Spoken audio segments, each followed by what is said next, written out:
Somebody do something. That's a $40,000 animal about to cost me a lawsuit. Drop it if you have to. Ow! Ow! Ow!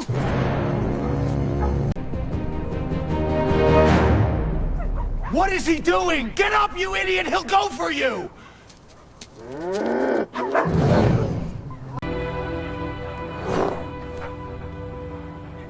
Be the still thing in the room.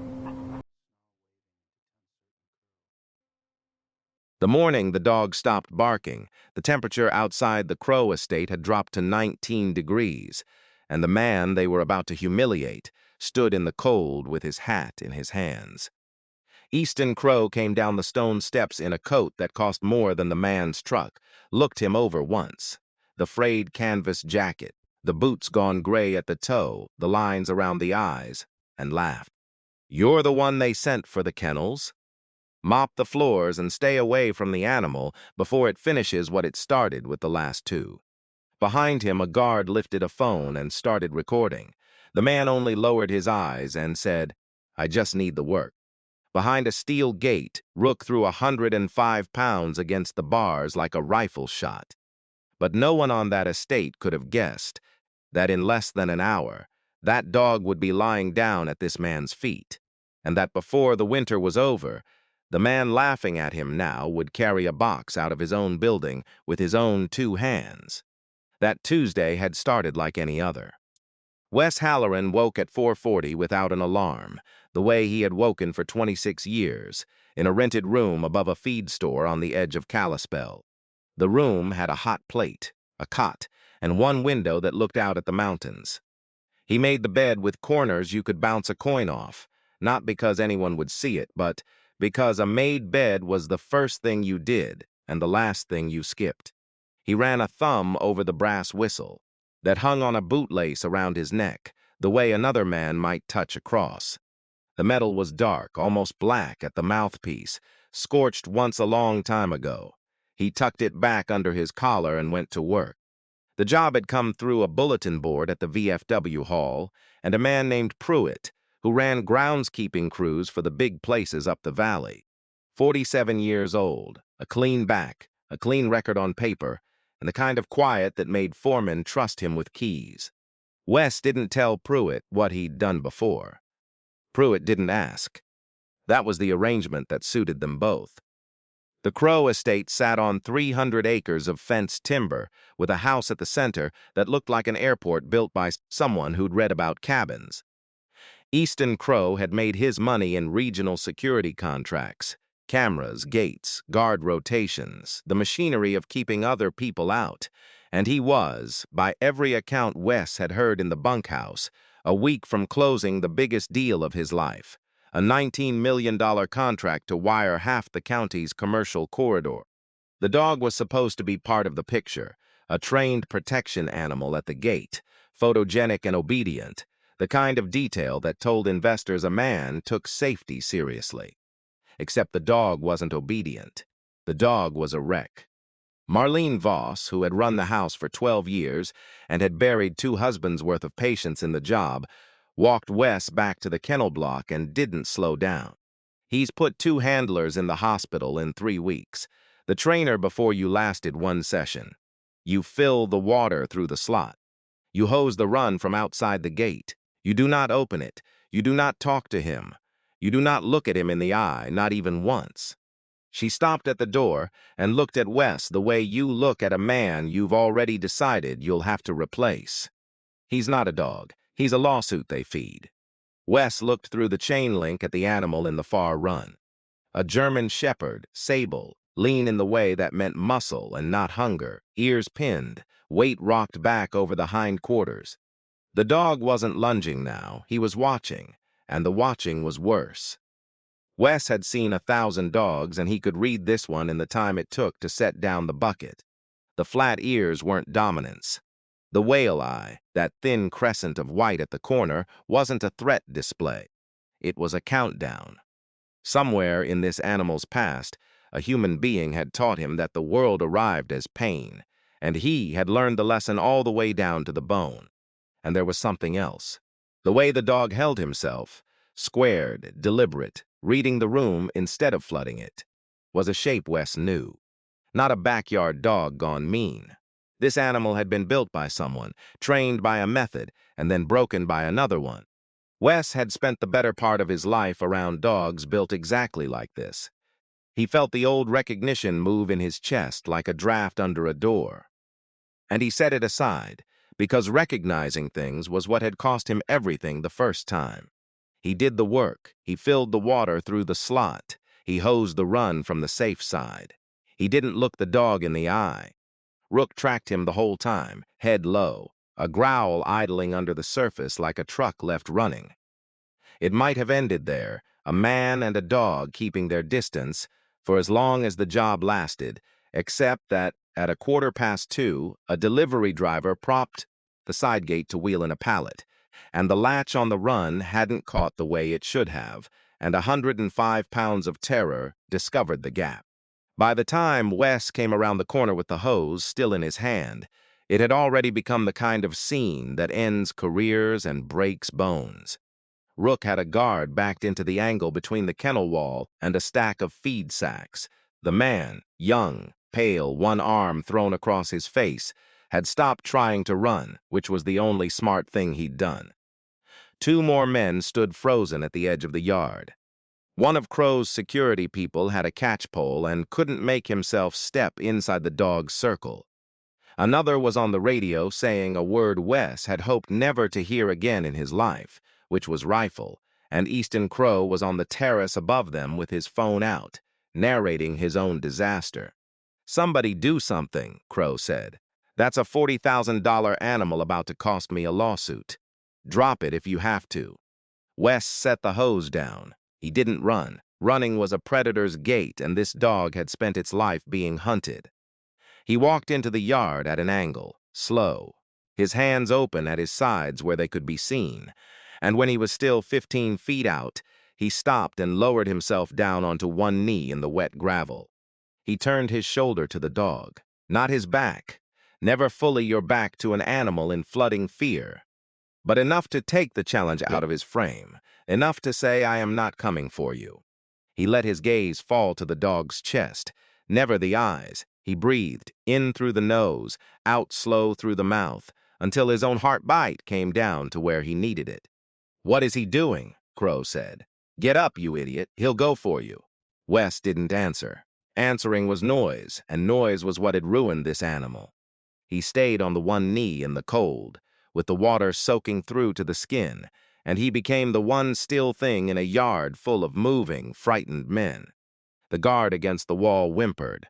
Rook's head swung toward Wes, toward this new shape that wasn't charging, and wasn't yelling, and wasn't reaching for a pole. The growl climbed.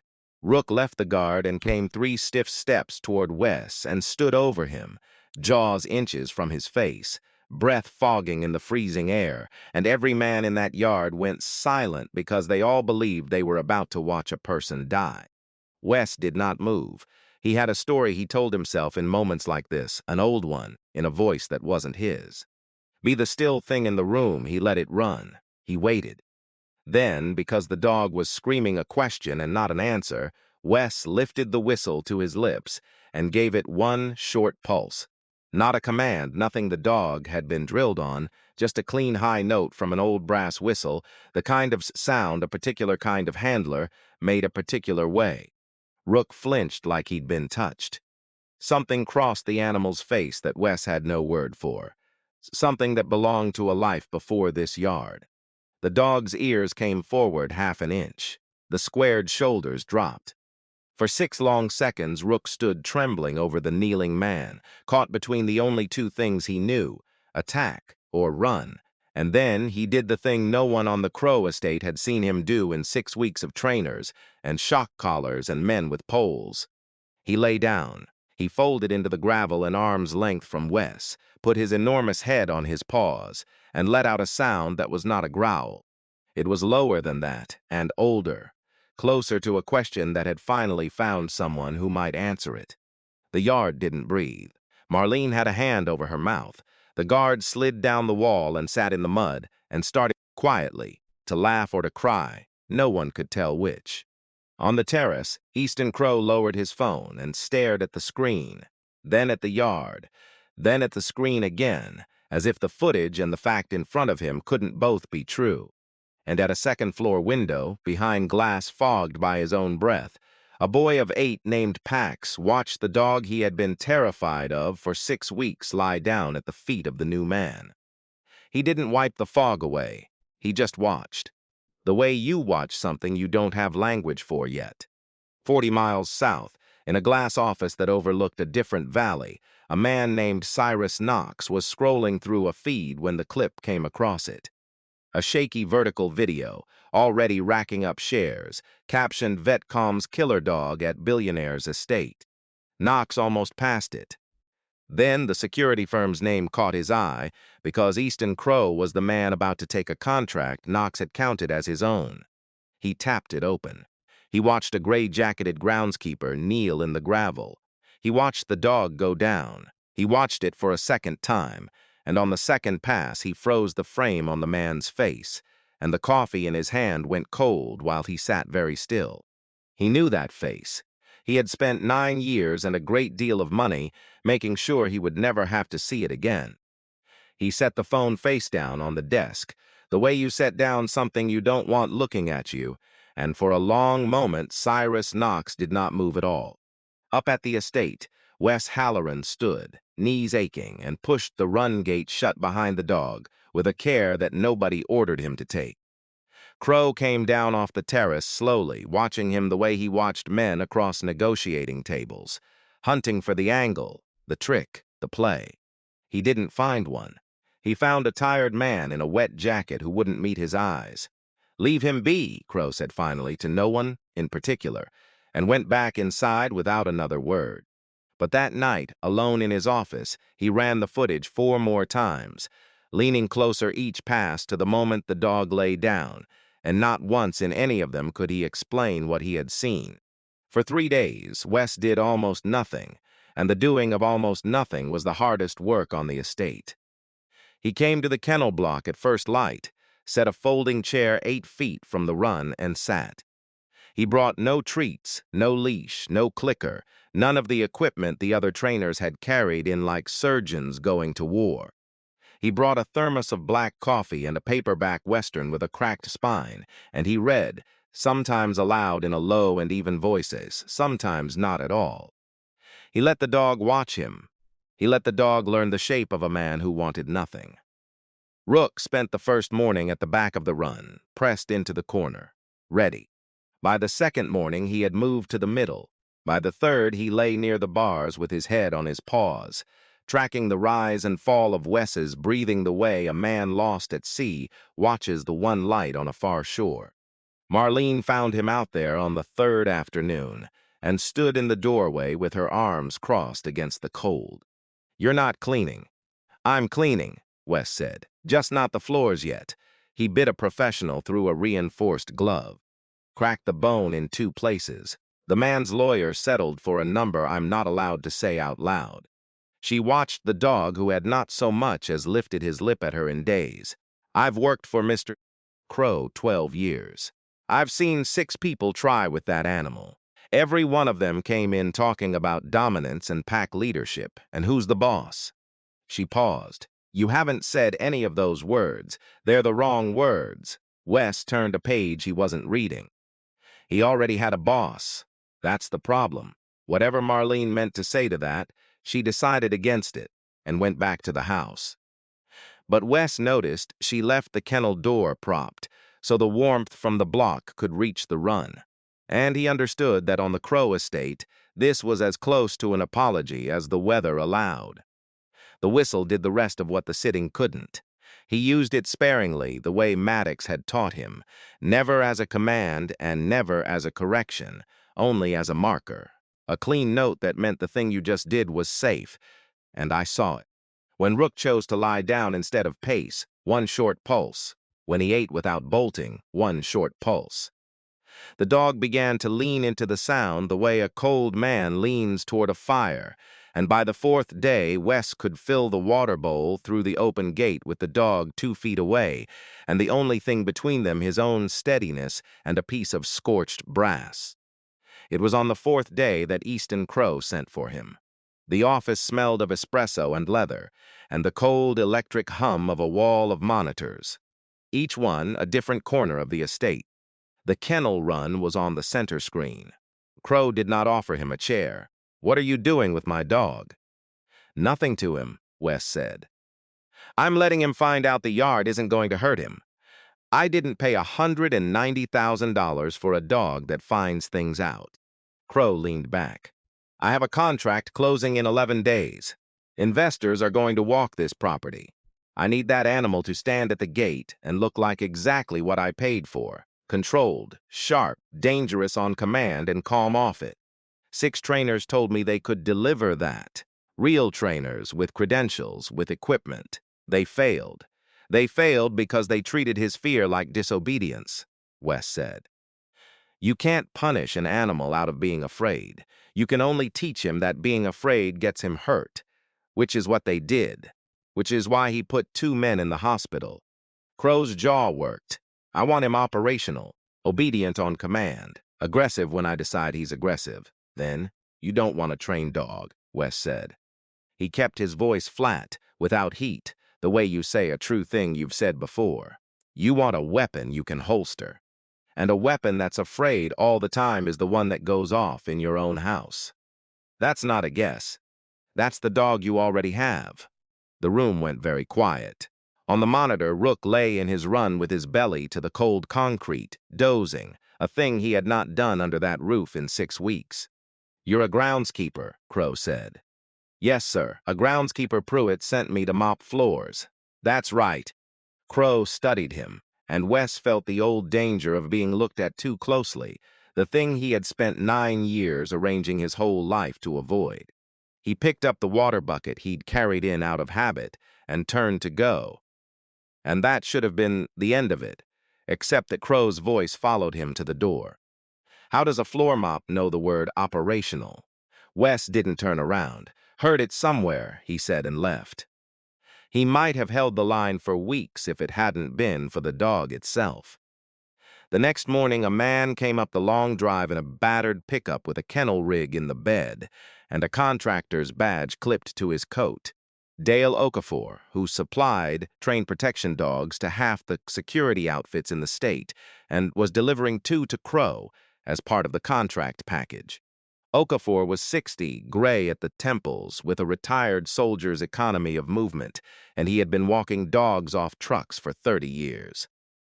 He came around the side of the house just as Wes was working Rook on a long line in the side yard, the dog heeling soft at his hip, and Okafor stopped dead in the gravel like a man who'd seen a ghost in daylight. "I'll be damned," he said. "Sergeant Halloran." Wes felt the whole careful structure of 9 years go still and cold inside him. "Dale," he said. "They told me."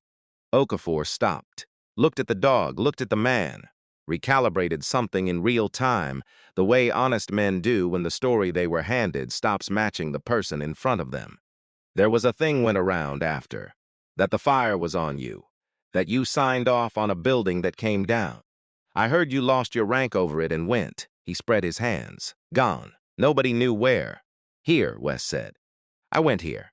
Okafor looked at Rook again, at the way the dog stood square at Wes's hip with his ears up and his eyes soft, and something moved behind the old man's face.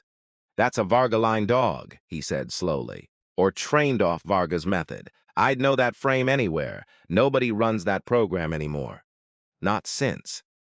He stopped a second time, and this time he didn't finish, because he was an old soldier, and he could see that the man in front of him already knew exactly where that sentence ended. Easton Crow had come out onto the terrace for a smoke he wasn't supposed to be having, and he was close enough to hear all of it. He didn't say anything. He went very still in the way of a man who has just realized the floor of his own house has a room underneath it he never knew was there. That afternoon, Crow found Wes in the kennel and didn't waste time. "Okafor says you ran a military dog program, that you were a handler, that the dog in my run came up through the same method you trained." He set it down between them like a card. "He says there was a building and a fire, and your name on it. His name for it is a fire," Wes said. "It wasn't a fire. A training facility came down." The roof structure failed. There were people inside, and there were dogs inside, and most of them didn't come out.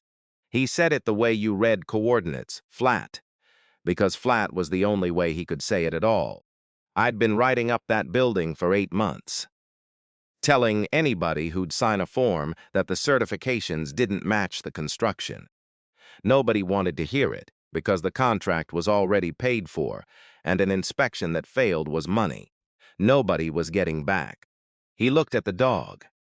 After it came down, the paperwork said the man who'd been complaining about the building was the one who'd been negligent about it.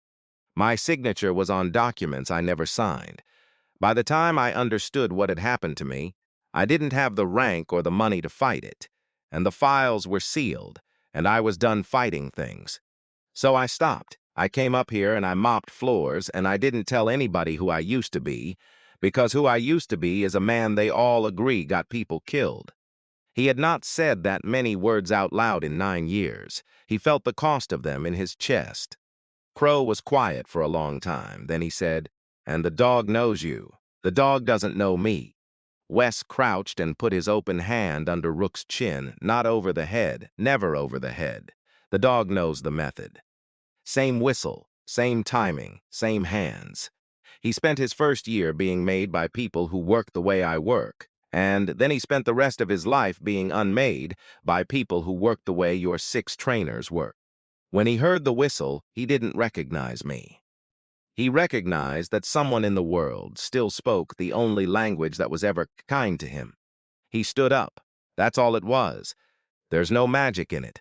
There's just a man who got trained right, and a man who got trained wrong, and a dog caught in between. There is a particular thing that happens to a powerful man when he discovers that the person he insulted in front of his guards is the only one in the county who can do the thing he needs done, and Easton Crow was experiencing all of it at once. He wanted to be angry. He'd been laughed at on his own footage, but under the anger was the beginning of something he had even less use for, and he didn't know what to do with it, so he reached for the thing he did know. "Fine, you work the dog properly, ready for the investor walk. Name your number." "I'll work the dog," Wes said. "Not for a number. There's one line and it doesn't move. Nobody puts a shock collar on him again. Nobody chains him, corners him, raises a hand to him. Not your guards, not you, not me.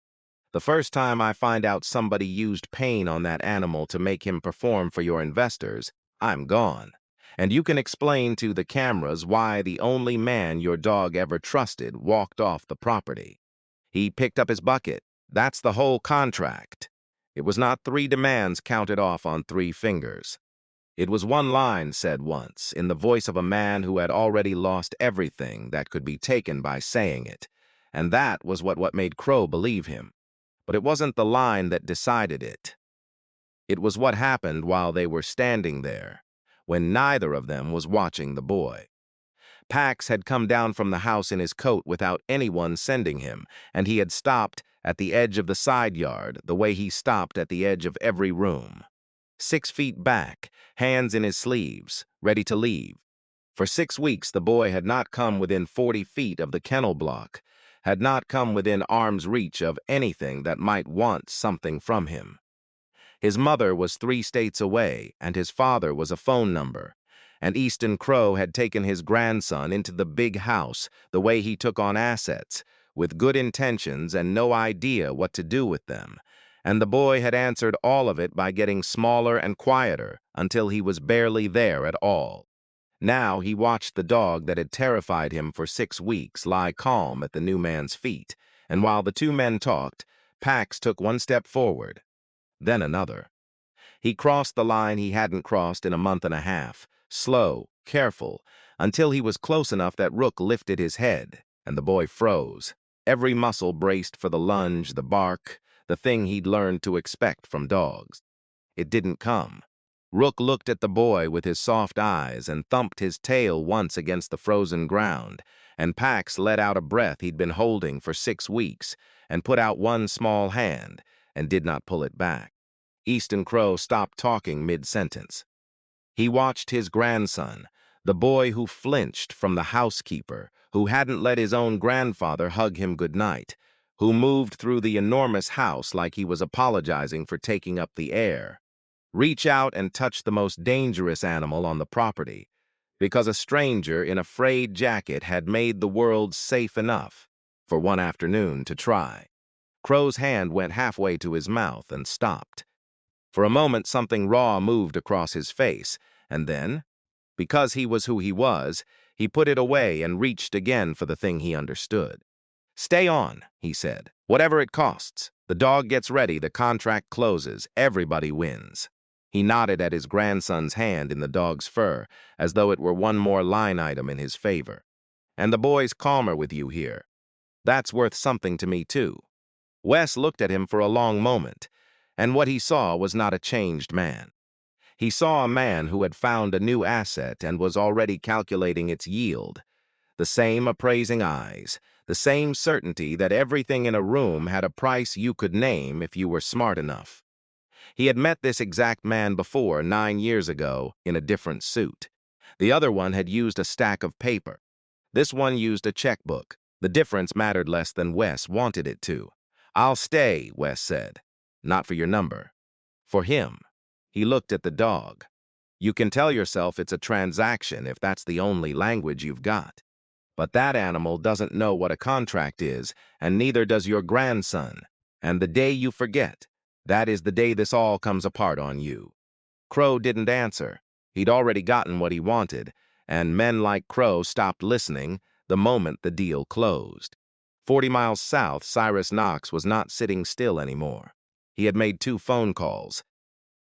The first confirmed what he already feared, that Easton Crow had retained the groundskeeper, that the man was being kept on, that the clip was still spreading, and the local affiliate had already called the estate asking to do a feel-good segment on the veteran and the killer dog. The second call was uglier and quieter, to a man who did work Knox didn't put in writing. He stood at his glass wall over the South Valley and watched the light go down behind the mountains and thought about how a thing you bury only stays buried as long as nobody has a reason to dig. The groundskeeper had been safe to ignore for 9 years because he was nothing. No rank, no money, no platform.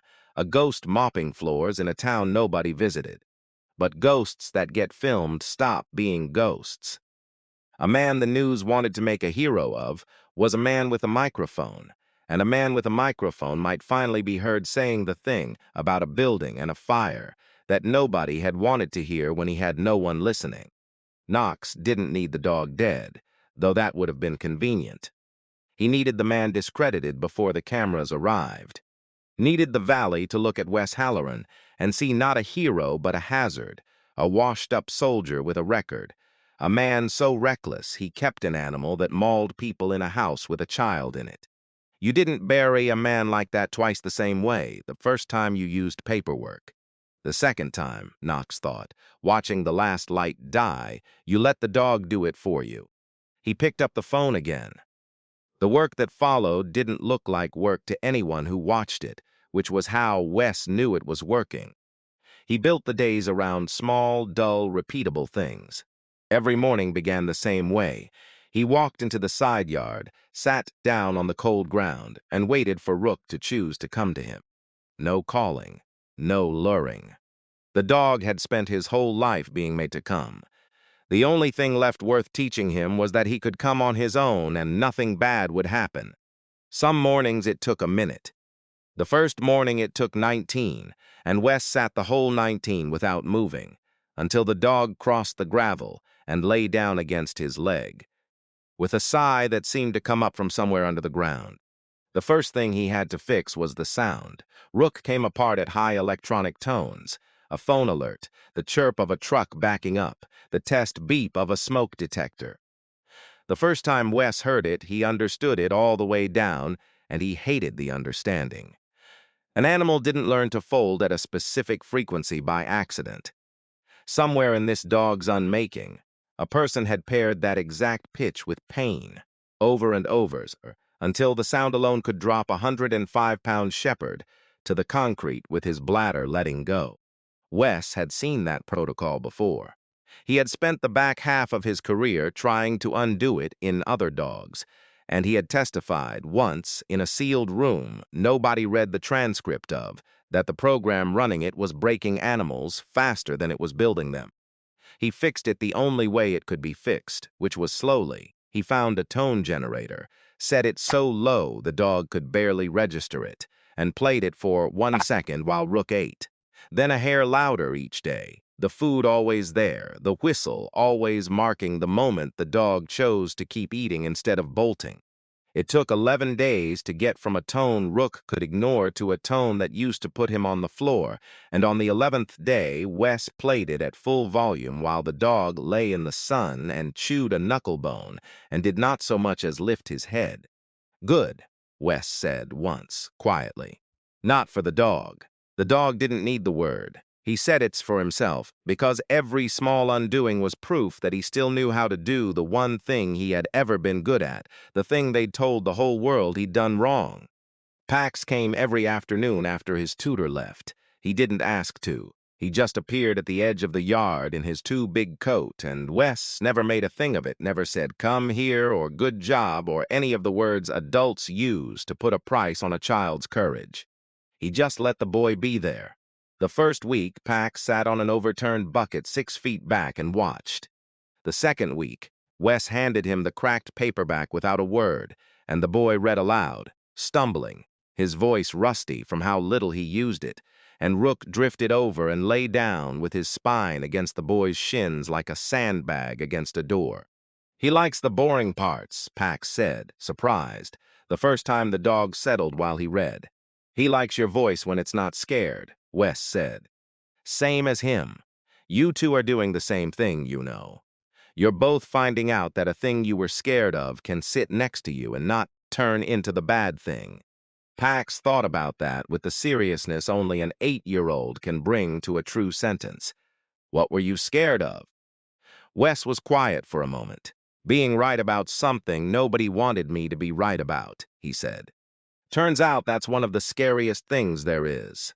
The boy didn't understand it, and filed it away in the place children keep the sentences they'll understand later, and went back to reading. Rook thumped his tail. Easton Crow started coming to the sessions in the second week.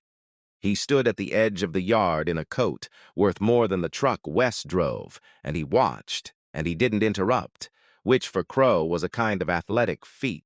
On a Thursday, Wes handed him a piece of dried liver and told him how to do it. Come in slow, eyes on the dog's chest, not his face, hand low, palm flat. Let the dog close the last of the distance himself. And Easton Crow, who ran a company on the principle that you closed distance by force and never let the other party set the terms, got down on one knee in the frozen grass and extended his hand the way a groundskeeper told him to. Rook crossed the gap, sniffed his knuckles, pressed his nose into Crow's palm, and held it there. Crow's breath caught.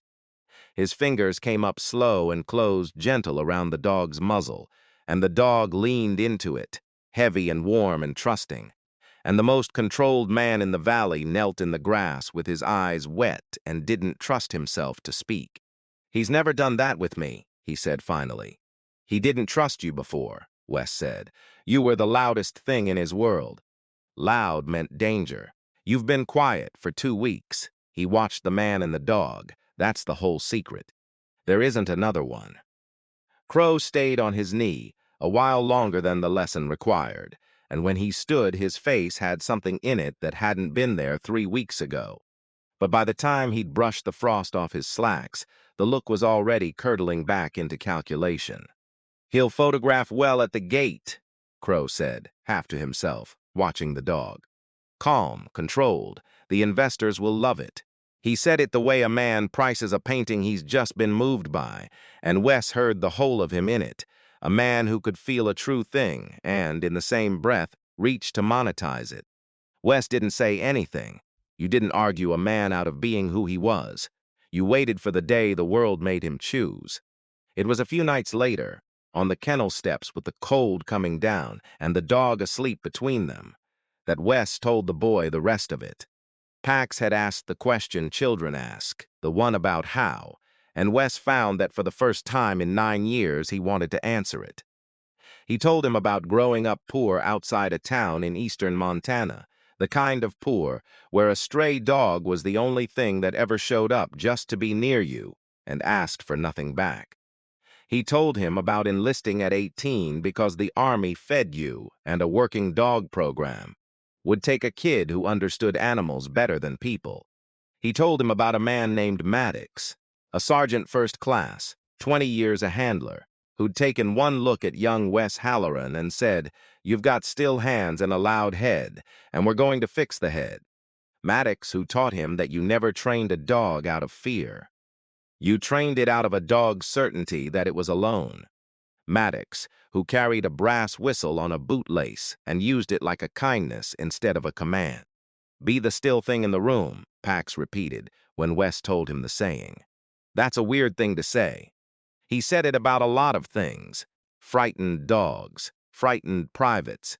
He said when everything's coming apart, the most useful person isn't the one moving fastest. It's the one who's still, because everybody else finds their way back to calm by watching somebody who already got there. Wes turned the whistle over in his hand. The boy watched the firelight move on the scorched metal. What happened to him? And here Wes was careful, because some weights you do not set on a child, and because some weights a child can carry if you hand them across right. There was a building, he said. A training facility where they kept the dogs and ran the programs. The men who built it cut corners they shouldn't have on the parts that hold a roof up. People told them.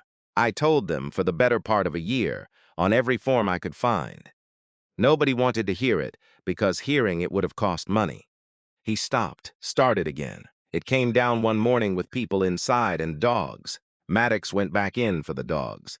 He breathed out slow, the way he taught the dog to. He didn't come out. Neither did 4 of them. Rook's line came up out of that program. The ones that lived didn't live easy. The boy was quiet for a long time. Then he put his small hand flat on the dog's side, on the slow rise and fall of him, and said, "So you're fixing the one that's left?" "I'm trying," Wes said. His voice wasn't steady, and he let it not be steady. The boy had earned the truth of it.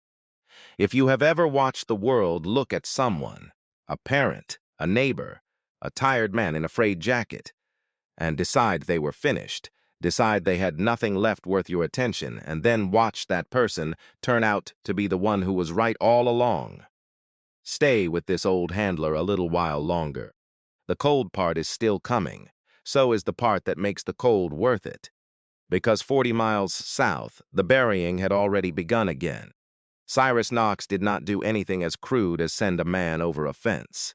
Knox had learned a long time ago that the cleanest way to destroy someone was to let a system do it while your hands stayed in your pockets, and he had a system in mind. It started with a phone call to a county commissioner he'd done favors for, and a few words about liability, about a known dangerous animal, kept on a residential property with a minor present, about a handler with a less than honorable discharge, and a history nobody had looked at closely. It went on with a quiet word to the same local reporter who'd wanted the feel-good segment, repositioning the story. Not veteran saves killer dog, but why is a billionaire keeping a maiming hazard next to his grandchild? By the end of the week, a petition had been filed under the county's dangerous animal ordinance, and a public hearing had been set. And the purpose of the hearing on paper was to determine whether Rook should be removed and euthanized. The purpose of the hearing, in fact, was Wes Halloran. Knox understood that you could not unspread a video. The Valsey had seen the kneeling man and the dog lying down, and people had decided they liked it, and you couldn't argue a feeling away. But you could give them a new feeling that sat on top of the old one. Let them watch the same dog lunge and snap in a packed public room with a child in the audience, and feel the cold drop of "I was wrong to root for that." A man who had been a hero on Tuesday would be a cautionary tale by Friday. Discredit the dog, discredit the handler, and the thing he might one day say about a building and a fire would come out of the mouth of a man the whole county had just watched fail. He met the man who did his off-paper work in a parking lot outside town and handed him a device the size of a deck of cards and explained, without ever raising his voice, what frequency to set it to and when, exactly, during the hearing he wanted the dog to come apart. The man asked if it would hurt the animal. Knox said he didn't care and meant it, and that was the part that should have warned him about himself, if he'd been a man who listened to warnings. He wasn't. He'd buried a building's worth of people under a stack of paper 9 years ago and slept fine ever since. It was just one more dog, one more discharged soldier, one more inconvenient man made quiet. He had done it before, and the doing of it had made him rich. At the estate, the notice arrived by certified mail, and Crow read it twice and went looking for Wes, with a color in his face that wasn't anger. "They want to put him down," Crow said, holding out the paper. "There's a hearing, public. 11 days. He didn't say what they both knew, which was that the investor walk and the hearing now fell in the same brutal week, and that a man closing a $19 million security contract could not be seen fighting the county to keep a dog that mauled people. His own people had already told him so, and for 3 days he listened to them. Wes heard about it the way you hear about weather coming. A lawyer drew up a quiet surrender. The dog signed over to the county, euthanized without a fight. The story dead before the cameras arrived, the contract saved. Crow's people drafted a statement distancing him from an animal and a handler he'd inherited with the property. Marlene told Wes about the paperwork on the second day, her mouth tight, and Wes said nothing, and went on getting the dog ready for a hearing he was no longer sure they'd be allowed to attend. He had been here before, the inconvenient man, the asset to be written off, the signature on a document drawn up by people who'd decided his fate in a room he wasn't in. He recognized the machine. He'd been ground up by it once already. What he didn't know was that on the third night, Easton Crow sat in his office with the surrender papers in front of him and a pen in his hand, and could not make his hand move. He'd signed 1,000 things that cost other people everything, and it had never bothered him before. He told himself it was just a dog. He told himself the boy would get over it, that the contract was $19 million. And a dog was a dog, and every word of it was true, and his hand still would not move. Because somewhere in the last 3 weeks a thing had gotten into him that he'd spent his whole life keeping out, and it was standing between his pen and the paper, and it would not get out of the way. He sat there until the office went cold. Then he tore the surrender in half and went to find Wes. "Get him ready," Crow said. His voice was rough. "We're going to that hearing, all of us." He stood in the kennel doorway with the torn paper still in his fist, a man who had just made the most expensive decision of his life and looked faintly sick about it. "I almost signed it, you should know that. I had the pen in my hand." He didn't ask to be forgiven for it. "Whatever you need from me to make that dog look like exactly what he is in front of those people, you've got it." Wes thought about the 11 days, and the public room, and the way a frightened dog could be made to look like a monster by anyone who knew which sound to use. Something cold moved through him, the old recognition again, the draft under the door. He didn't know yet about the deck of cards in a stranger's coat. But he knew the shape of how these things went, because the same shape had taken everything from him once before, and he went back to the dog and sat down in the cold and began quietly to get him ready for a room full of people who would be looking for a reason to be afraid. The hearing was held in the county building on a Friday afternoon, in a room built for 60 that had 90 people crammed into it by the time the doors closed. Word had gone around the way word does in a small valley. Half the town had seen the clip, the other half had heard about it. And the certified notice that the county meant to put down the famous dog had turned a routine ordinance hearing into the only show worth attending. There were folding chairs and standing room, and a local news camera on a tripod at the back, with a young reporter checking her light. There were ranchers who'd driven an hour and retirees who came to every public meeting on principle, and a row of men in good coats near the front who had the look of people there to protect an investment. Easton Crow sat among them in a suit, his face unreadable, his grandson beside him in the too big coat, and at the end of the row, in the same gray jacket he wore every day, sat Wes Halloran with a brass whistle under his collar and 105 pounds of shepherd lying at his feet. Rook was calm. Wes had spent the morning making him calm, the slow way, and the dog lay against his boot with his chin on his paws, and watched the room with the soft, tired eyes he'd grown over 5 weeks. People kept glancing at him, and then glancing away, unable to square the animal in front of them with the one in the paperwork. Cyrus Knox sat 3 rows back, near the aisle, where he had a clean line to the front and a clean line to the door. He was not on the agenda. He had come, he'd told the clerk, as a concerned party with relevant safety expertise, and he'd been allowed to sign up to speak. He wore a charcoal suit and an expression of grave public concern, and somewhere in the standing crowd along the side wall, a man in a work coat held a deck of cards, worth of plastic in his pocket, and waited for a nod. The commissioner who chaired the hearing read the petition aloud in a flat voice. A dangerous animal, 2 documented hospitalizations, a residential property, a minor child. And then opened the floor. And for 20 minutes it went the way Knox had paid for it to go. A man Knox had called testified about liability. A woman read statistics about large breed bites off a printed page. The reporter's camera drank it in. The men in the good coats shifted and frowned, and Wes watched Easton Crow feel the weight of the room turn. Watched him understand that every minute the dog stayed dangerous in the public mind was a minute his contract bled. Then they called Wes to speak, and as he stood, Knox gave the smallest nod, and the man along the wall slid his thumb across the device in his pocket. The frequency hit the room like a wire pulled taut. No one else heard it. It lived above the range of a human ear, a thin electronic scream pitched at exactly the place a particular protocol had once burned into a particular line of dogs. Wes saw it land on Rook before he understood what it was, saw the dog's whole body seize, the ears slam flat, the lips peel back off, the long white teeth, the hindquarters drop and load. The soft, tired eyes went to glass.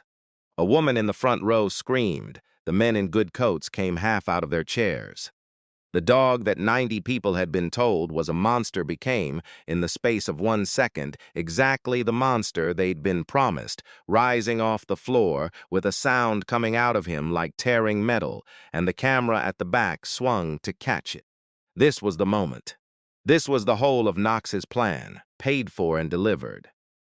The dog comes apart in a packed room. The child is right there.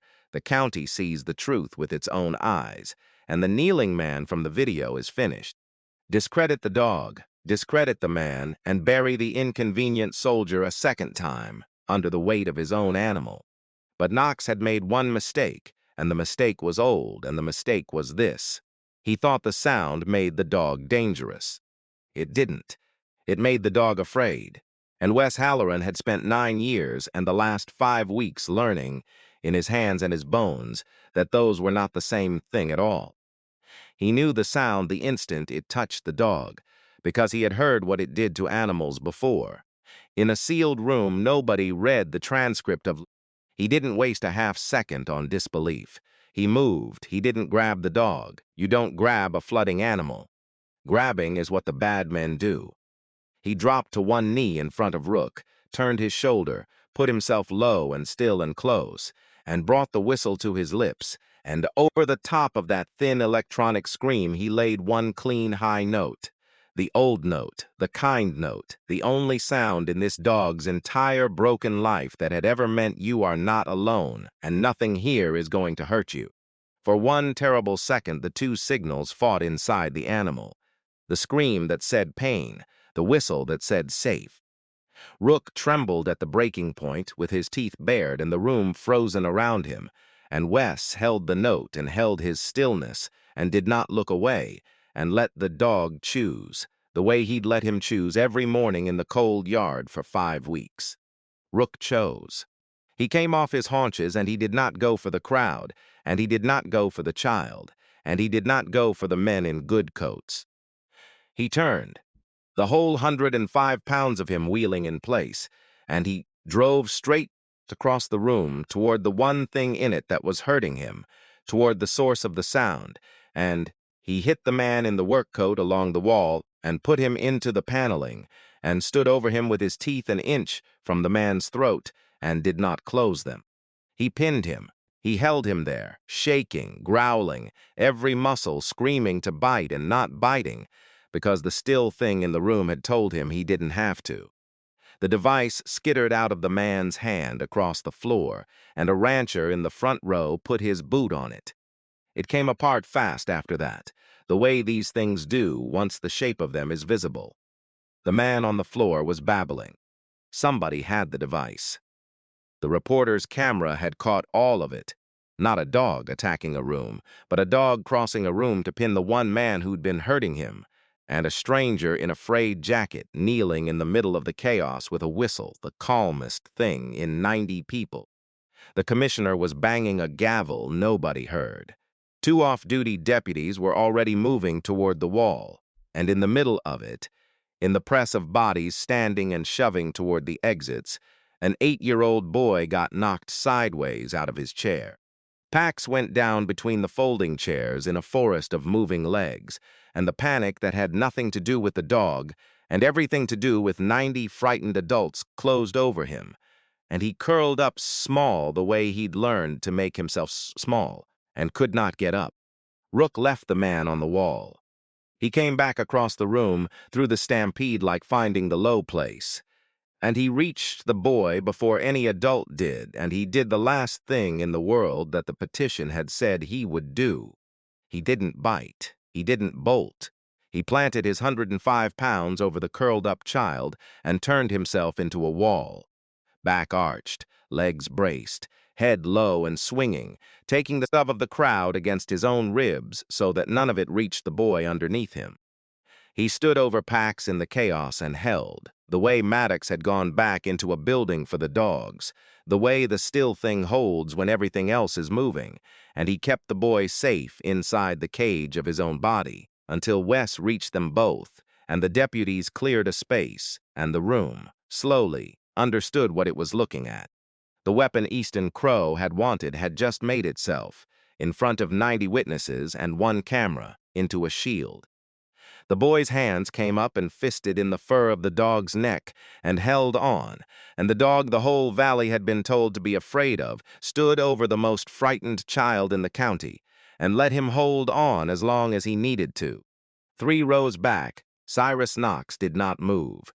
He sat in his charcoal suit with his hands flat on his knees and watched the entire architecture of 9 years come down in 90 seconds, and he understood it all at once, the way the roof of a building understands the failure of the thing that was holding it up. He had built his plan on the certainty that the dog was a hazard and the man was a fraud, and he watched the dog become a hero, and the man become the only steady point in a panicking room.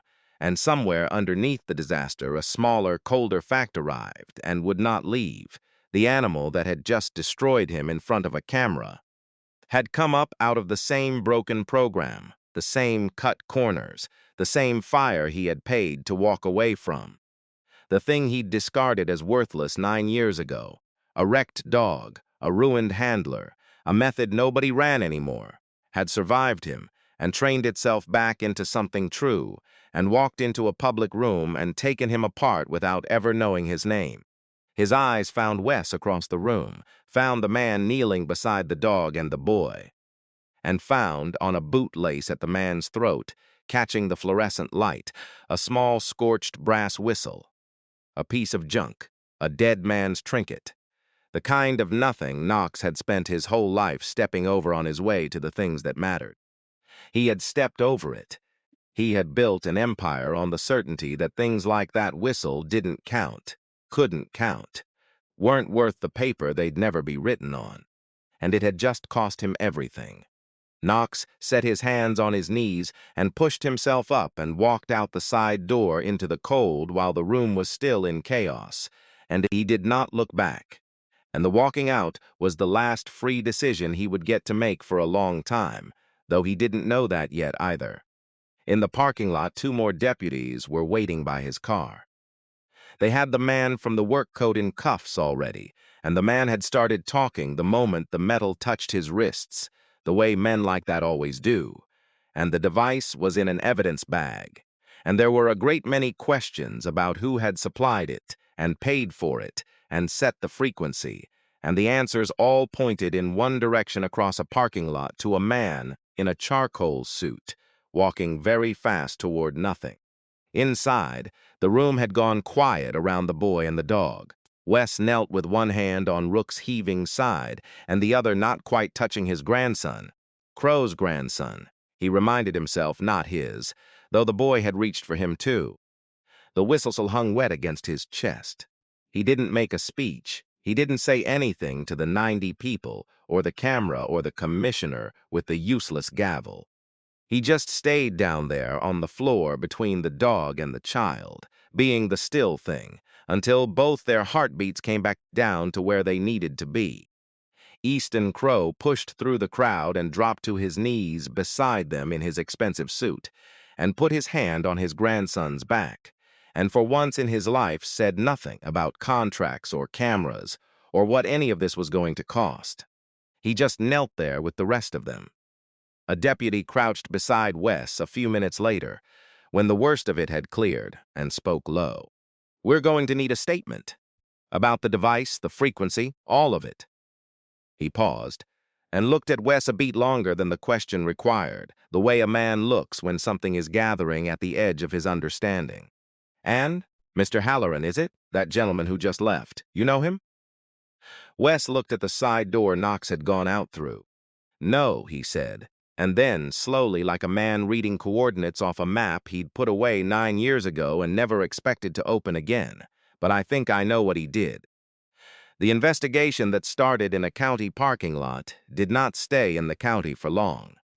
The man in the work coat, it turned out, had a great deal to say once he understood the difference between a wiring charge and a conspiracy charge. He gave them the name in the first hour, in exchange for a charge that would let him see daylight again someday. Cyrus Knox, who had paid him in cash 3 times before for work that didn't go in writing. The device in the evidence bag carried the rest of the story on its own.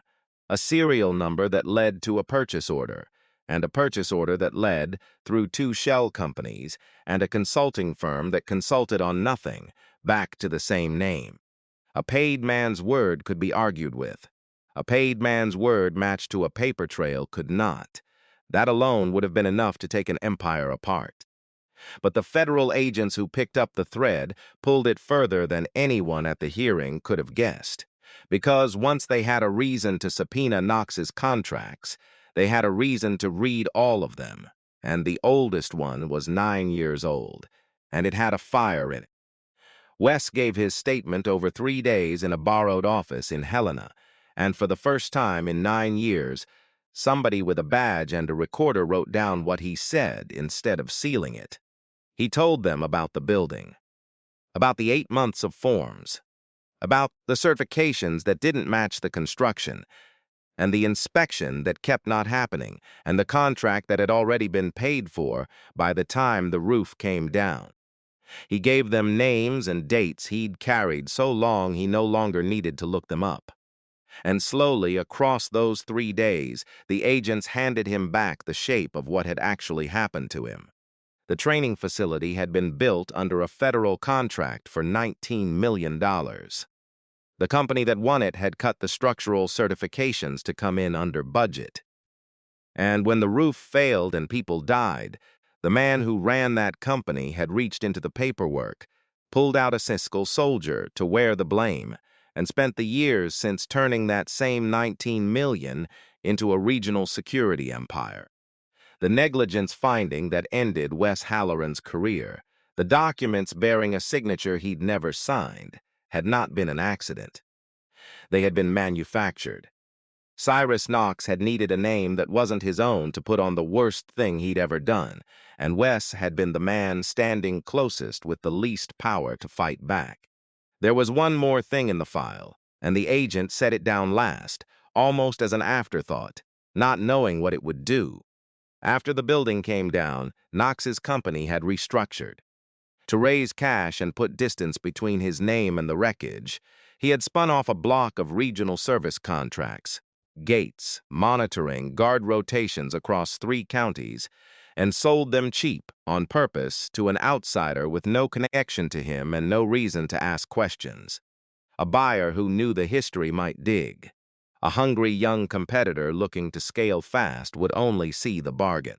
Knox had chosen the kind of man who wouldn't look too closely, and he had chosen correctly.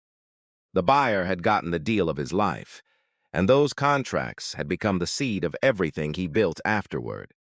The buyer's name was in the file, too, on a bill of sale dated 8 years back. The buyer was Easton Crow. "It was never you," the agent said, sliding a page across the table. "You understand that? 9 years of file says it was you. The file's wrong. We can prove it's wrong." Wes read the page. He read it twice, the way Crow had watched the footage twice, as if the truth of it needed a second pass to fully arrive. He thought about Maddox going back into a building that a man's greed had already decided would kill him. He thought about 4 dogs. He thought about 9 years of mopping floors and making his bed with corners you could bounce a coin off in a rented room, because some part of him had believed the file, had believed that a man who got people killed didn't deserve more than a cot and a hot plate and a job nobody else wanted. "I told them," he said. His voice was steady and very thin. "I told them for 8 months. "I know," the agent said. "It's in here, you told everybody. They wrote that down, too. It just took 9 years for anybody to read it." Wes set the page down and looked out the window at the snow coming down over the Capitol, and he didn't say anything for a while, and the agent had the decency to let the silence be. It was Easton Crow who drove him home from Helena, which was its own kind of strange, because Crow had been in a room down the hall giving a statement of his own.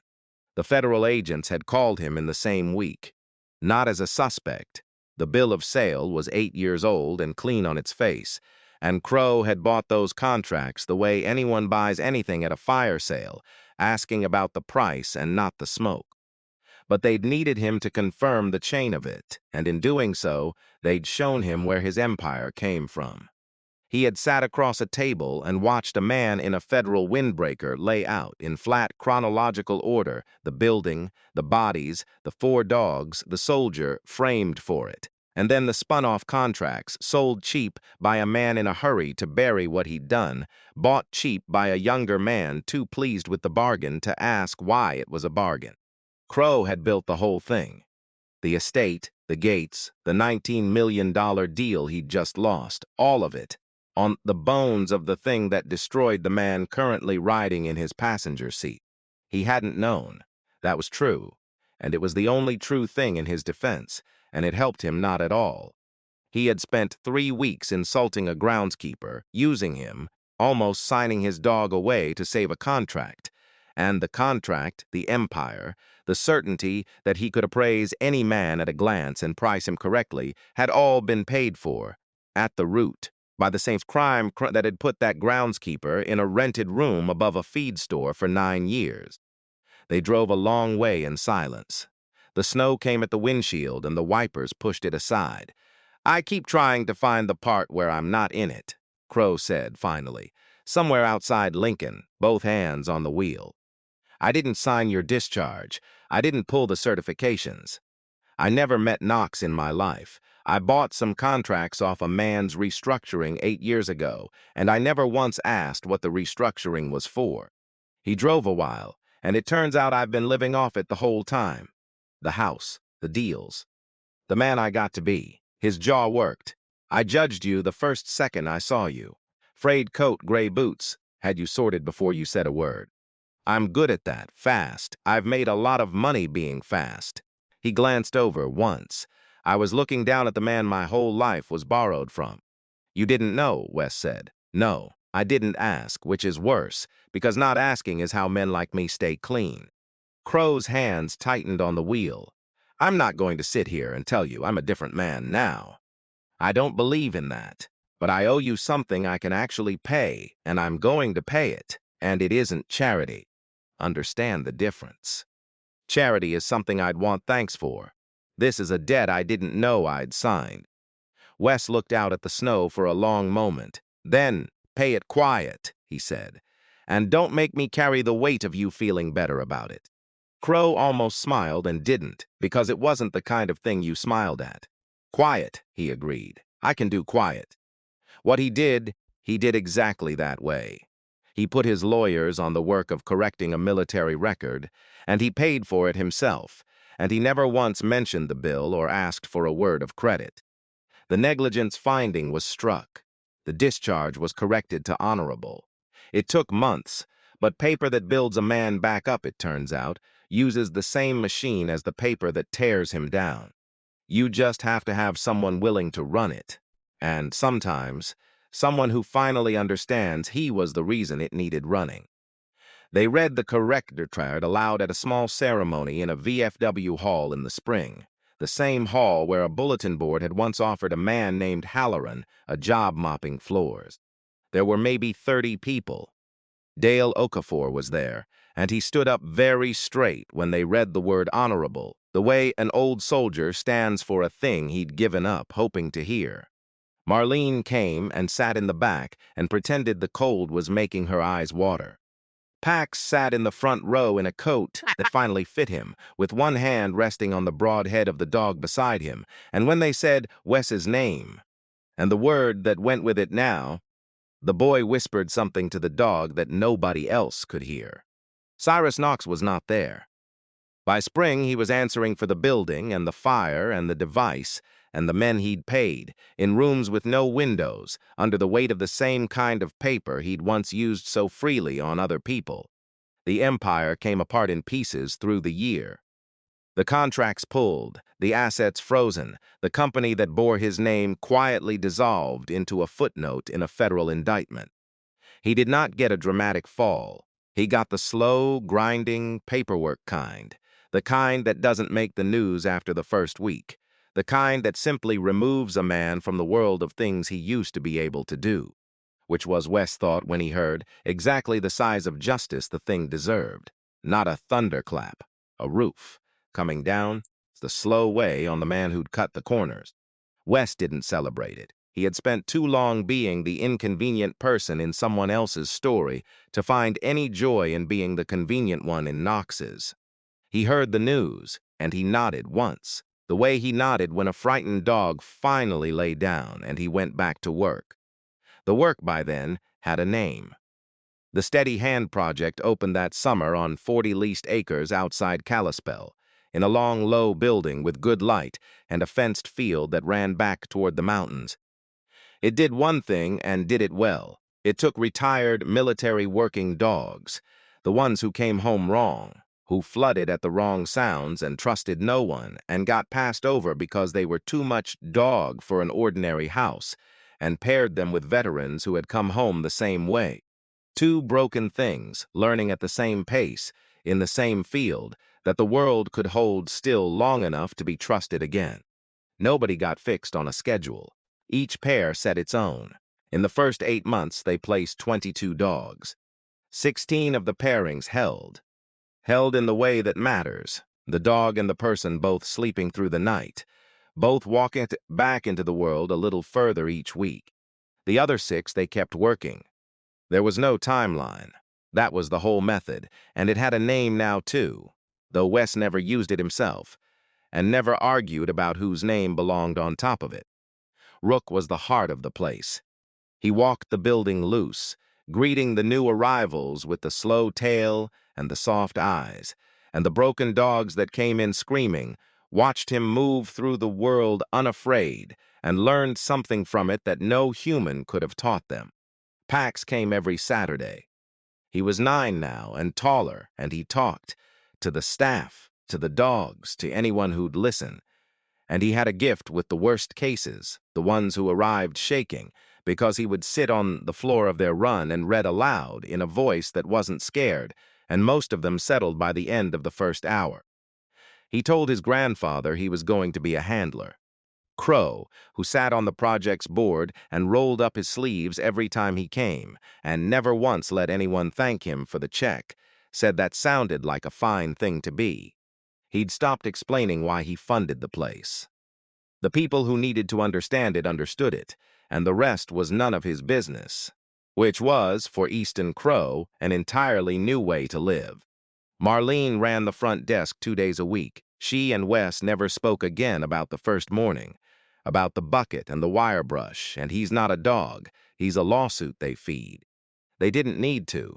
The work said it for both of them. The whistle hung in a small glass case by the front door. Wes had stopped wearing it the day the record was corrected, because a thing that has finished its work deserves to rest, and he'd mounted it himself, the scorched brass on a folded bootlace with a small brass plate underneath that read, "Be the still thing in the room." SFCR Maddox, who went back in. People stopped in front of it. Some read it fast and moved on. Others stood a while, turning the words over, recognizing something in them that went past dogs and whistles and training. Something about how the most frightened thing in any room can be brought home, if someone is willing to stay still long enough to prove it's safe. On a gray morning in October, a new dog came off a transport trailer, a Belgian Malinois, 4 years old, 2 deployments, flooding at every sound, lunging at every hand, marked by 3 shelters as unplaceable. The handler who brought him in stepped back from the run. The vet hesitated at the gate. Wes walked in alone. He sat down on the cold concrete 6 feet from the trembling dog, and turned his shoulder, and let his hands rest open on his knees, and breathed slow, in through the nose and out through the mouth. The dog screamed and lunged and paced and threw himself at the bars. Wes did not move. He had nowhere else to be, and nothing he needed from the animal, and he had all the time in the world. And somewhere behind him, a boy who used to be afraid of everything stood at the observation window with his hand on Rook's head and a small, knowing smile on his face because he had seen this before, and he knew what came next. Not today, maybe. Maybe not tomorrow. But the dog would come. They always did. Wes lifted the whistle that wasn't there anymore, caught himself, and smiled, and let his empty hand fall open on his knee instead. He didn't need the brass. He'd carried what it meant out of the case a long time ago. He sat still in the cold and waited for the frightened thing to learn it was safe, the way someone had once waited for him, and the morning light came up gold over the mountains and filled the long room where the broken ones came to be unbroken, 1 still hour at a time. People ask, sometimes, what the whistle was really for, and the honest answer is that it was never for the dogs. A frightened animal doesn't need a sound. It needs to learn that the world can hold still without turning into a fist, and the brass was only ever a way of saying, "I'm still here," that a creature could believe. Everyone and everything in this story is invented. Wes and the dog he knelt beside, the boy at the fogged window, the men in good coats, the valley itself are fiction, and any resemblance to a real person, living or gone, is the kind of coincidence that fiction can't help making. But the thing underneath the invention is not invented at all. There are men in every county in this country who came home from something true and carried a skill the civilian world had no certificate for, and who got looked at once. The worn coat, the gray boots, the lines around the eyes, and got sorted into nothing before they said a word. Some of them are still being looked at that way. I wrote this for them, and for anyone who ever spent years believing a verdict about themselves that somebody else manufactured. If that is you, the file can be wrong. People sometimes do go back and read it. And if you are the one standing at the edge of a room where everything is coming apart, you could do worse than the oldest piece of advice a good man ever gave a loud-headed kid. Be the still thing in the room, and wait, and let the frightened thing come to you. It will, they always do.